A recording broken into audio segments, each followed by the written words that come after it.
So what I have done here in interviewing these two people was thinking about loving and getting to the grips of loving the enemy, loving our enemies. And should we love our enemies? And as I was thinking about that, I thought, I don't know, it kept nagging at me about an eye for an eye, a tooth for a tooth, a hand for a hand. So I like to hear multiple perspectives on various different situations.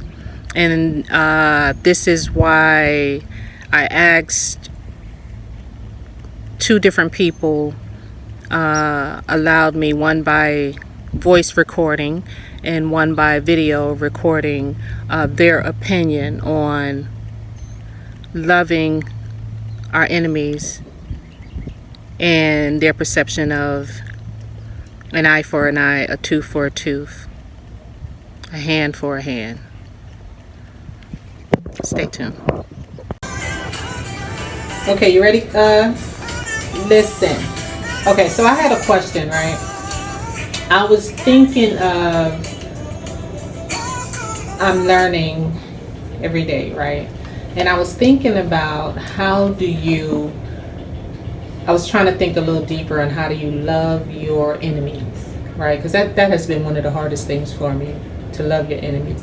But then as I was thinking about that, I thought about the quote, an eye for an eye, a tooth for a tooth, a hand for a hand. What is your perception on, and what do you think about that quote, an eye for an eye? Well, I think how to love your enemy. Okay, so we'll go back to the eye for an eye. An eye for an eye is sort of biblical, it's in the Bible. But I don't, but then God came down and forgave our sins. So eye for an eye is not really quite, I think that's Old Testament. But in my opinion, how to love your enemy is really goes to the root of how do you love yourself. So if you love yourself, you can probably better love your enemy, because then you can also you have an understanding of some sort of religious. If you don't have to be religious, but you have to have some faith, and it doesn't have to be Christian, but there's some faith in humanity that the person would be able to learn from his or her experiences. So be honest, is it always easy, like a no-brainer for you to love your enemies and those that do you wrong and those that are hateful and nasty? I think in my series of military trauma training is that it is not easy, but everyone has stuck points in their life, that they have a stuck point that they can't get rid of. And so when you realize, because we all have stuck points, I have a stuck point, and sometimes I like to carry my stuck points because it gratifies me, because it makes me feel like I'm wallowing in my own pain. But to heal from that, you have to understand your stuck points and then throw that baggage away.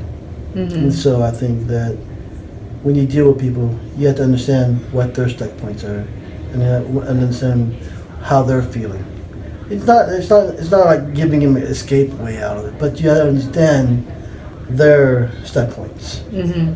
And maybe everyone's stuck point isn't your stuck point, but everyone has a stuck point, and everyone may have a bad day.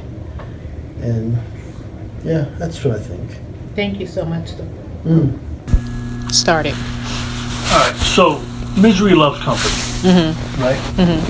So when you want to try to compare an eye for an eye, a tooth for a tooth, hand for a hand, so it's not our place to be judgmental of others. It's not our place. So I don't like to think that I hold a grudge against somebody or hold their faults against them towards me. So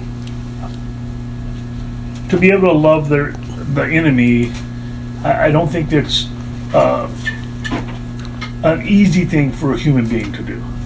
So if you're hurt or somebody does something to wrong you, it's hard for us, human instinct, to get over it and get past it. Mm-hmm. But angry, mean people love to see what they can do to make you angry and mean back. So misery loves company. Mm-hmm. So they want that to join together and see if they can't, since their life is miserable, how can your life be miserable too?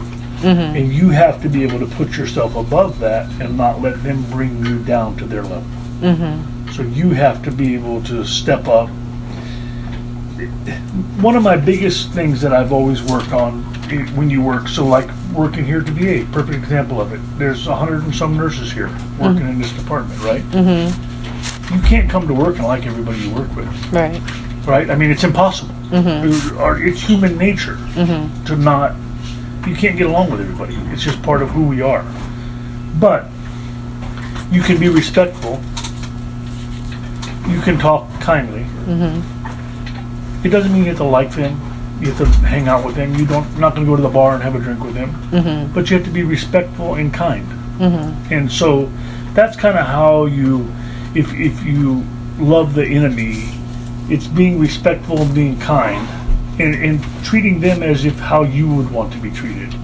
But it's human instinct doesn't allow us to love the enemy, in my opinion. Mm-hmm. It's not mentally and physically possible. when Is it you've been something hurt. that we have to learn how to do, Correct. and should we learn how to do it, and why? So, in my opinion, judging somebody else is not our job. It's not our position and not our purpose. Mm-hmm. We should learn how to be respectful to each other, but it doesn't mean we have to like the other person. Mm-hmm. So, no, I don't believe that we need to learn how to love thy enemy, and I don't feel that. So that's why it's really hard to love the enemy, because I hear what you're saying, but let me see what I'm trying to say. The reason it has been hard for me in certain situations is when I see somebody intentionally being nasty, evil, wicked, jealous, and they get a kick out of it, and it's like that's what inspires their energy, like they need that in Correct. So that's the misery side of their life. That's the part where they're trying to draw you in to be miserable with them. So now you're saying it's not our position, yes, it's our position not to judge them, but it's not our position to actually love them. It's not. Yeah. I don't feel that. I mean, I feel that we should be respectful and get along and do what we can, what we can do, but don't lower yourself to that standard. Keep yourself to where you are. You meet people of, just notorious backgrounds. I mean, there's A to Z, right? So, it's like, I'm going to say this and I don't know how to, how do you know somebody who's hurting a child and find to love them? You see what I'm saying? So how does that instinct, how do you overcome that as a human being? It's virtually impossible for me. So, but how do you then love thy enemy if that enemy is that person, if you see what I'm saying? So, Right. So it makes it very difficult. Okay, let me interrupt you right there.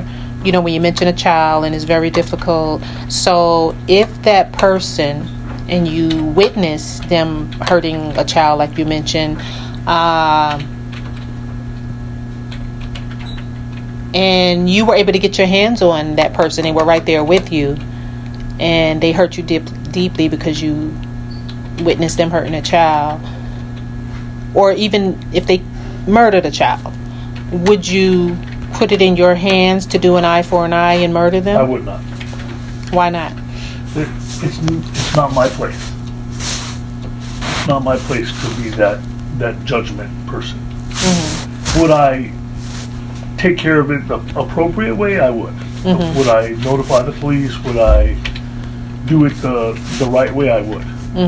So, do you think we got lost, or I don't know?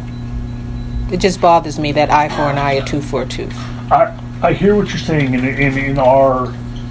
in your mind you want to say yes, I would, right? In your mind you want to say absolutely. If I saw witness something happening, would I go to the rescue of the child? 100%. Does it mean that I'm gonna kill the other person, or no? I mean, that's not what it means. But am I gonna try to rescue or help? And yes, I'm gonna do that. But it's not my place to. I don't feel that it's my place to be the authority, if you would, or the, to bring religion into it. It's just not my place to do that. So that person will have his day. And I firmly believe that. So do you think a lot of this that's going on and have gone on and continue to go on nowadays, is it because of the way our limiting beliefs and the way we were raised and what's in our subconscious mind? And so what I think today is because we don't have enough beliefs in church and God and everything that's I was raised under, and again, not a perfect childhood, but my point being that there were consequences for your actions. People aren't today being held accountable for their actions. That's where we've gone astray. So if you're held accountable for your actions, then the actions change. But we've allowed that to go away. But then again, you said, I have a little conflict with that, and then we'll be talking too long. Okay. You kind of, thank you.